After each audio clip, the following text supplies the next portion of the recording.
Hi friends, నమస్తే. నేను మీ Pramila. Welcome to వంట సాగరం. ఫ్రెండ్స్, ఇవాళ మన వీడియోలో చిల్లీ ఫ్లేక్స్ని ఏ విధంగా తయారు చేసుకోవాలో చూద్దామండి. దీనికోసం మీకు ఎంత క్వాంటిటీ అయితే చిల్లీ ఫ్లేక్స్ కావాలనుకుంటారో దానికి తగ్గట్టుగా ఎండుమిర్చిని తీసుకోండి.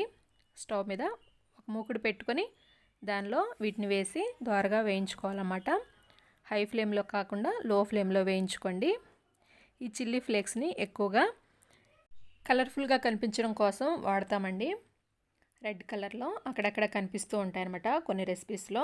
సో దానికోసం డెకరేషన్ పార్ట్ కోసం వాడతాం అనుకోవచ్చు.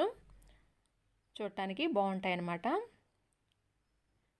ఈ విధంగా లో ఫ్లేమ్లో దోరగా వేయించుకొని స్టవ్ ఆఫ్ చేసుకోండి. అడుగునున్న ఆ గింజలు కొద్దిగా కలర్ చేంజ్ అవుతున్నాయి అనిపించినప్పుడు వీటిని స్టవ్ ఆఫ్ చేసుకుంటే సరిపోతుందండి. తర్వాత వీటిని చల్లారనివ్వండి. చల్లారిన తర్వాత మిక్సీ జార్లోకి యాడ్ చేసుకొని బ్లెండ్ చేసుకోండి. బ్లెండ్ చేసుకునేటప్పుడు ఒకేసారి బ్లెండ్ చేయకుండా ఆగి ఆగి పలసిస్తున్నట్లుగా బ్లెండ్ చేసుకోవాలి. మెత్తగా అయిపోకూడదండి. ఈ విధంగా బ్లెండ్ చేసుకొని దీన్ని ఒక బౌల్లో యాడ్ చేసుకొని మనకి అవసరమైనప్పుడల్లా వాడుకోవచ్చు. అంతేనండి, చిల్లీ ఫ్లేక్స్ రెడీ అయిపోయాయి. ఫ్రెండ్స్, ఈ వీడియో మీకు నచ్చినట్లయితే లైక్ చేయండి, షేర్ చేయండి. అలాగే మన ఛానల్ని సబ్స్క్రైబ్ చేసుకోవడం మాత్రం మర్చిపోకండి.